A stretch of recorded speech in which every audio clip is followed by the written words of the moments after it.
ഇനി നമുക്ക് ശബരിമലയിലേക്കൊന്ന് പോകേണ്ടതുണ്ട്. ശബരിമലയെ സംബന്ധിച്ചിടത്തോളം അവിടുത്തെ ഓരോ മണ്ഡലകാലം കഴിയുമ്പോഴും അല്ലെങ്കിൽ ഓരോ മാസപൂജ സമയത്തുമൊക്കെ ഓരോരോ പ്രശ്നങ്ങൾ ഇങ്ങനെ ഉയർന്നു വരാറുണ്ട്. അപ്പോൾ ഇതിനൊക്കെ എന്തൊക്കെയോ ചെയ്തു കൂട്ടുന്നുവെന്ന് ദേവസ്വം ബോർഡ് ചെയ്യാൻ ശ്രമിക്കാറുമുണ്ട്. പക്ഷെ ഇതൊന്നും തന്നെ ഫലപ്രാപ്തിയിൽ അല്ലെങ്കിൽ തീർത്ഥാടകർക്ക് ഗുണമാകുന്ന രീതിയിൽ വരുന്നില്ല എന്നുള്ളത് പലപ്പോഴും ആളുകളുടെ അനുഭവമാണ്. ഇപ്പോൾ ഈ ദേവസ്വം ബോർഡ് ഒരു സോളാർ പദ്ധതി വിഭാവനം ചെയ്തിട്ടുണ്ട്. അതും തൃശങ്കുവിൽ നിൽക്കുന്ന സാഹചര്യമാണ്. പതിറ്റാണ്ടുകൾ പഴക്കമുള്ള വൈദ്യുതി വിതരണ ലൈൻ മാറ്റാതെ സോളാർ നിലയം സ്ഥാപിക്കാനാവില്ല എന്ന് KSEB നിലപാട് കടുപ്പിച്ചു. ഇതോടെയാണ് ദേവസ്വം ബോർഡിന് കോടികൾ ലാഭമാകേണ്ട ഈ പദ്ധതി ഉപേക്ഷിക്കേണ്ട അവസ്ഥയിലേക്ക് എത്തുന്നത്. സിയാലിന്റെ സാങ്കേതിക സഹായത്തോടെ 2.5 മെഗാവാട്ട് സ്ഥാപിത ശേഷിയുള്ള സോളാർ പദ്ധതി ഒരു ധനകാര്യ സ്ഥാപനത്തിന്റെ സഹായത്തോടെ നടപ്പാക്കാൻ ഒരുങ്ങുന്നതിനിടെയാണ് ഈ തിരിച്ചടി. അരുൺ കൊടുങ്ങൂർ ചേരുന്നുണ്ട് വിവരങ്ങളുമായി. അരുൺ, എന്തെങ്കിലും നടപ്പാക്കാൻ ശ്രമിക്കുമ്പോൾ അതിന് സർക്കാരിന്റെ ഭാഗത്തു നിന്ന് മറ്റൊരു വകുപ്പിന്റെ ഭാഗത്തു നിന്നും ഇത്തരത്തിൽ ഒരു തിരിച്ചടി ഉണ്ടാകുന്ന സാഹചര്യം KSEB എന്താണ് തടസ്സമായി പറയുന്നത്?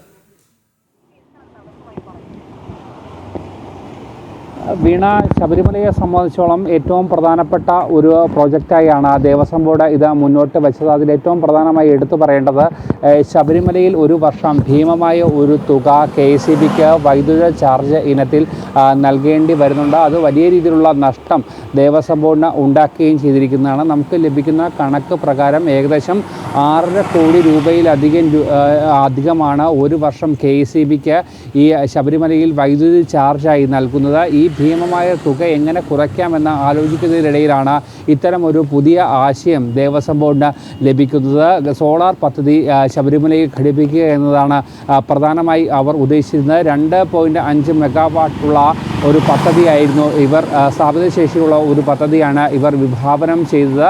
ഈ ഒരു സമയത്ത് ചർച്ച നടക്കുന്ന ഒരു സമയത്താണ് സിയാൽ ഈ ഒരു പദ്ധതിക്ക് സാങ്കേതിക സഹായം നൽകാമെന്ന് കൃത്യമായ ഒരു നിർദ്ദേശം നൽകിയത്. അത് കൃത്യമായി തന്നെ പാലിക്കുകയും ചെയ്തിരുന്നു. സിയാലിൻ്റെ MD ശബരിമലയിൽ നേരിട്ടെത്തി ദേവസ്വം ബോർഡ് പ്രസിഡന്റ് അടക്കമുള്ളവരുമായി വിശദമായി ചർച്ച ചെയ്തിരുന്നു. ഈ ചർച്ചയിലാണ് DPR തയ്യാറാക്കി മുന്നോട്ട് പോകാൻ വേണ്ടി ദേവസ്വം ബോർഡ് തീരുമാനിച്ചത്.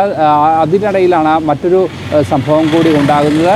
ഈ പ്രോജക്റ്റ് പൂർണ്ണമായും നിർമ്മിച്ച് നൽകാൻ ഒരു സ്വകാര്യ ധനകാര്യ സ്ഥാപനം കൂടി മുന്നോട്ട് വരികയും ചെയ്തു. അങ്ങനെ 1 രൂപ പോലും മുടക്കില്ലാതെ ദേവസ്വം ബോർഡിന് ഈ പദ്ധതി നടപ്പാക്കാൻ കഴിയുന്ന രീതിയിലേക്കായിരുന്നു എത്തിയിരുന്നത്. അങ്ങനെ വലിയ രീതിയിലേക്ക് ഈ പദ്ധതിയുമായി മുന്നോട്ട് പോകുക, കൃത്യമായി തന്നെ ദേവസ്വം ബോർഡിന് ഒരു വർഷം കൃത്യമായി ലാഭവുമായി മുന്നോട്ട് പോകാൻ കഴിയുമെന്നുള്ള ഒരു കാര്യമാണ് പ്രധാനമായും മുന്നോട്ട് വെച്ചിരുന്നത്. ഈ ഒരു സമയത്താണ് KSEBയുടെ അപ്രതീക്ഷിതമായ ഒരു തിരിച്ചടി ഉണ്ടാകുന്നത്. കാരണം ഈ വൈദ്യുതി വിതരണ ലൈനുകൾ അത് കാലപ്പഴക്കം ചെന്നതാണ്. അത് മാറ്റിയെങ്കിൽ മാത്രമേ ഈ പദ്ധതിയുമായി മുന്നോട്ട് പോകാൻ അല്ലെങ്കിൽ സൗരോർജ്ജ പ്ലാന്റ് സ്ഥാപിക്കാനാകൂ എന്നാണ് KSEB നിലപാട് എടുത്തത്. ഇതിന് ഏകദേശം 50 കോടി രൂപയിലധികം രൂപ ചിലവായി വരും. അത് ദേവസ്വം ബോർഡ് വഹിക്കണമെന്ന് KSEB നിലപാട് എടുത്തിരുന്നു. ഈ ഒരു സമയത്താണ് പദ്ധതി മുന്നോട്ട് പോകാൻ കഴിയാതെ, ഇതൊരു ഭീമമായ തുകയാണ്, ഇങ്ങനെ പദ്ധതിയുമായി മുന്നോട്ട് പോകാനാകില്ല എന്ന് ദേവസ്വം ബോർഡ് പറയുകയും ചെയ്തു. അങ്ങനെ